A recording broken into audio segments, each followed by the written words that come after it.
FCRA bill JPCക്ക് വിട്ടതിൽ ഭാഗിക സന്തോഷമെന്നും ഇപ്പോഴും ആശങ്ക ഒഴിഞ്ഞിട്ടില്ലെന്നും CBCI deputy secretary general father Mathew Koyikkal.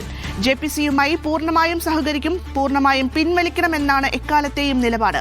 JPCക്ക് വിടുമ്പോൾ ബില്ലിലെ വ്യവസ്ഥകൾ കൂടുതൽ കടുക്കുന്നതാണ് മുൻ അനുഭവങ്ങൾ. മതപരിവർത്തന ആരോപണം സുപ്രീം കോടതിയിൽ പോലും തെളിയിക്കാൻ പറ്റാത്തതാണെന്നും ഫാദർ മാത്യു കോയിക്കൽ പറഞ്ഞു. ഞങ്ങൾ തീർച്ചയായിട്ടും പ്രതീക്ഷിച്ചിരുന്നത് ഗവൺമെന്റ് ഈ ബില്ല് വിഡ്രോ ചെയ്യുമെന്നുള്ളതായിരുന്നു. എങ്കിലും തീരെ കുറഞ്ഞത് ഈ JPCക്ക് വിട്ടതിൽ ഞങ്ങൾ ഭാഗികമായിട്ടെങ്കിലും ഗവൺമെന്റ് ഞങ്ങളുടെ ഡിമാൻഡ് അംഗീകരിച്ചതിനുള്ളിൽ നമുക്ക് ചാരിതാർത്ഥ്യമുണ്ട്.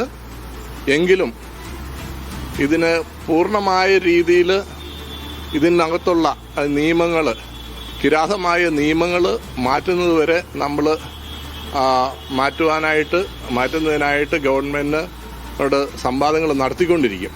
ഇങ്ങനെ ചെയ്ത ബഹുമാനപ്പെട്ട ഗവൺമെന്റിനോട് ഞങ്ങൾ നന്ദി അറിയിക്കുന്നു. അതുപോലെ തന്നെ പ്രതിപക്ഷത്തിരിക്കുന്ന MP-മാർ, പ്രതിപക്ഷാംഗങ്ങൾ അങ്ങേയറ്റം ഈ ബില്ലിനെ മാറ്റുന്നതിനായി, വിഡ്രോ ചെയ്യിക്കുന്നതിനായിട്ട്, അറ്റ്ലീസ്റ്റ് JPCക്ക് വിടുന്നതിനായിട്ട് അവരും വളരെയധികം പരിശ്രമിച്ചു.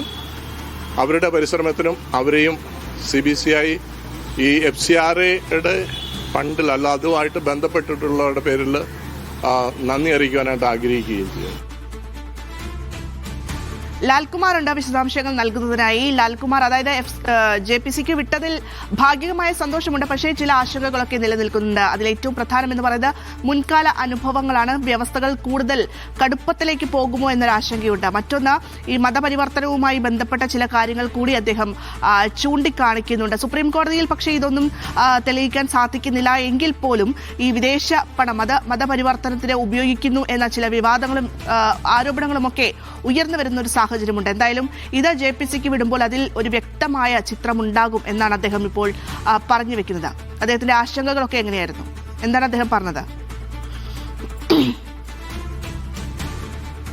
ഭദ്ര, ബില്ല് JPCക്ക് വിട്ടതിനെ അദ്ദേഹം ഭാഗികമായി സ്വാഗതം ചെയ്യുകയാണ് ചെയ്യുന്നത്. പക്ഷേ അത് ഭാഗികമാണെന്ന് പറയുന്നതിന് പ്രധാനപ്പെട്ട കാരണം ഇത് പൂർണ്ണമായും പിൻവലിക്കണം എന്നാണ് സഭയുടെ പ്രധാനപ്പെട്ട ആവശ്യം. പക്ഷേ അത് ഉണ്ടായില്ല. പകരം JPCക്ക് വിട്ടുകൊണ്ട് അതിൽ മേൽ ചർച്ച നടത്തും എന്ന കാര്യത്തെ ഭാഗികമായി സ്വാഗതം ചെയ്യുന്നു. മാത്രമല്ല, മുൻ അനുഭവങ്ങൾ, ഇപ്പോൾ വഖഫ് ബില്ല് ഉൾപ്പെടെയുള്ള കാര്യങ്ങളിൽ മുൻ അനുഭവങ്ങളിൽ അത് കൂടുതൽ കർശനമാകുന്ന സ്ഥിതിയാണ് ഉണ്ടായത്. അത്തരം കാര്യങ്ങൾ അല്ലെങ്കിൽ ആ മുൻ അനുഭവങ്ങൾ ആശങ്കയുണ്ടാക്കുന്ന കാര്യമാണെന്ന് അദ്ദേഹം പറയുന്നു. മാത്രമല്ല, ഈ ഫണ്ട്, ഈ വിദേശത്ത് നിന്ന് വരുന്ന ഫണ്ട് മതപരിവർത്തനത്തിന് ഉപയോഗിക്കുന്നു എന്നുള്ള ഒരു ആരോപണം വ്യാപകമായിട്ട് ഈ വാർത്തകളിലൊക്കെ താഴെ കമന്റ് ബോക്സിലൊക്കെ നിറയുന്നുണ്ടല്ലോ എന്ന ചോദ്യത്തിനാണ് അദ്ദേഹം പറഞ്ഞത് ഇത്തരത്തിലുള്ള ആരോപണങ്ങൾ വെറുതെയാണ്. മാത്രമല്ല, ഇത് സുപ്രീം കോടതിയിൽ പോലും ഈ ആരോപണം തെളിയിക്കാൻ പറ്റിയിട്ടില്ല. ആ ഒരു ഘട്ടത്തിൽ ഇത്തരം ബാലിശമായ ആരോപണങ്ങൾ ഉയർന്നു വരുന്നത് എന്നുള്ള അദ്ദേഹം പറയുന്നുണ്ട്. മാത്രമല്ല, US ഇടപെടൽ, ഈ സർക്കാർ തീരുമാനത്തിന് പിന്നിൽ US ഇടപെടൽ ഉണ്ടായോ